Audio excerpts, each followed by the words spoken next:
Being a black belt in business. So I get to work with lots of entrepreneurs, lots of my mentees, and one of the first things that I ask is, or one of the first things that they always want to do when they start working with me is obviously to grow the profit margins, to have bigger dividends, to make more of a success of their business. Absolutely understandable. When I first started off in 2004 with my own business, it was always just to try and make it more and more profitable, making sure that the gross was going up. And at the time, I thought if the gross was going up, it must mean that we're doing better. But there's so many, obviously, intricacies to running profitable, successful businesses, again, depending on how big you are. So hopefully, this will provide you with very, very basic steps, really, to make sure that you're looking towards building a more profitable and a more successful business. So let's get on with it. So being a black belt in business. Now, for me, really, this is a classic one, really. Do you want a business or do you want a noisy job? So when I first started in 2004 with my karate club, as it was at the time, really, I just saw it as a little bit of a way to earn extra money. And obviously, as a result of that, like most people, you become self-employed, which means you do every job, really. You what I like to call like the head chef and the chief dishwasher. You do every job in between. So you're doing the highest paid value tasks, which are the ones as a business owner you definitely need to make sure you spend 100% of your time in, but you're also doing the low paid tasks, the low value tasks, the things that don't move the needle as much as they should do, really. So I think the first of all thing you need to always look at is, do you want a business or do you want a noisy job? So lots of people go, I'm in business, but it's a noisy job. They may be self-employed window cleaners, self-employed cleaners. They might be, like me back in the day, had my own karate club for the first few years, and I did everything. So you've really built yourself a noisy job. Now, if any of you are familiar with Michael E. Gerber's book, classic book, really, I think it was around about 1980s, mid 80s, something like that, The E Myth, he talks about really it's people that are technicians, but they have like an entrepreneurial seizure. I think those are his words, where they think, right, I'm sick of working for this particular boss, I'm going to go and start on my own. And that's how most people start and most people stay.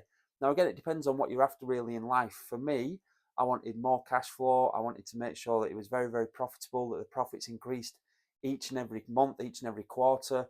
And obviously, to build what I always talk to my mentees about now, that financial fortress around yourself. Try to make yourself as financially free as possible. Now, I'm not going off on a tangent here too much. I'm not saying that money solves everything, definitely not, but money provides you with choices. Okay, so in my eyes, obviously, I would always prefer to have more money, more wealth, because I know it provides us, me and my family, with choices that we wouldn't have had if, obviously, we didn't have, money slash wealth and so on. So, for you to make sure that you're building a business and not owning a job, again, in no particular order really, but hopefully it should help people, we definitely need to be marketing our services. So, marketing really, it could be SEO, search engine optimization. It might even be just, Google AdWords, Facebook ads, natural organic growth from the stuff you're putting on Facebook.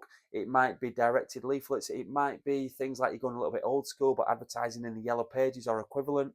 It might even just be simple business cards dotted around in various shops. So again, it's not going to happen overnight, but marketing and the continued effort will help develop your business without a doubt. How do you expect anybody to buy your product, your service, your provision, whatever it is you offer, if nobody knows about it?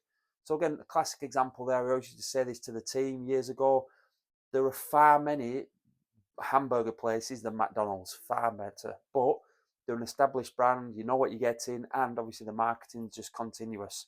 So marketing of your business is crucial, key, definitely. Other ones, do you have systems in your business? Now, if you're a one man slash one woman band at the moment, you might think, what do I need systems for? But that's the best time to build your systems. When you're doing everything, you can start to document things down so that when you do take on somebody, you start to build a team, you can hand over those systems to them after you've trained them, obviously, and after you keep checking back on them to check that they're still following your systems. You can hand them over to those team members to make sure that they're still carrying out that tasks to your standard, which then allows you to move on to your other 20% tasks, really, the ones that really move the needle the most in your business. Next one, do you have a clear sales process? So with that now, does a lead slash inquiry end up becoming a paying customer, client, whatever you call it. You need to make sure that that's a clear, easy process. Next one, definitely a favorite of mine, this: track statistics, track stats. So it's no good thinking, oh, I think we're doing well this month. I think we're doing okay. Do you know what? It's December now. It's December the 22nd, 2024. You may be thinking to yourself, well, around about Christmas, it always gets this quiet. I can't remember it being this quiet, but I do know that it always gets quiet. In January, we normally have a boom, but then it drops off in February or whatever it is. So you need to make sure that you're tracking your stats so that you're aware of when you have the peaks, when you have the troughs, and how well your business is doing. But still, if you're not tracking the stats, how do you know how well you're doing? You might think at the end of the month, I've got this much money left, which is fantastic. But next month, you might have no money left. So you need to track those stats, because it's a key one that I get my mentees to start understanding there. How do you expect to fill the holes in the bucket if you don't even know where the holes are? And obviously with that, you'll start to notice holes in your bucket, and we need to address the biggest hole first, and then obviously things start to increase with that. So yeah, tracking stats is a crucial one. And always have this mindset. And again, I used to, when I was teaching, students when they were leading up to the black belt, second, third, fourth degrees, and so on, it's always having that continual improvement mindset there. That for me is absolutely key to your personal growth, to your development, to your success, really. Always be learning, always be implementing things as well. Make sure that whatever it is that you are learning, you're not just gathering knowledge for knowledge's sake, you're gathering knowledge to implement, to again improve your life. And like I tell my mentees, really, build your ideal life. So continual improvement, it might be watching like this now, YouTube videos, it might be reading blogs, might be reading books. I do like to read books. Again, especially industry specific ones I'm talking about there. But the biggest change for me was in 2015 when I got a business mentor, without a doubt. That's when my business really started to grow like that. And then in 2018, when I upped my game and invested in another mentor, that's really when I started to break through ceilings that I weren't, thought were not possible to break through. So always have that continual improvement mindset up there. Keep getting up, keep showing up, and yeah, I hope this helps for somebody. Obviously, build your business and so on. And this is a really important question there. I nearly forgot this.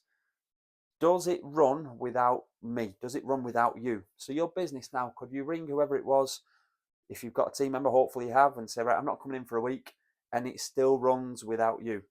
And now the holy grail is definitely, does it grow without you?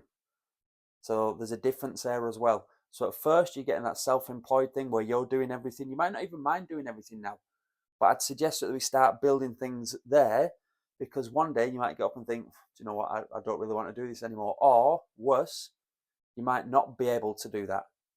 And then suddenly then your business is going from here, generating monthly predictable cash flow, and then it starts to dip. So does it run without you, and does it grow without you? Those are key things. I hope somebody found some value in that.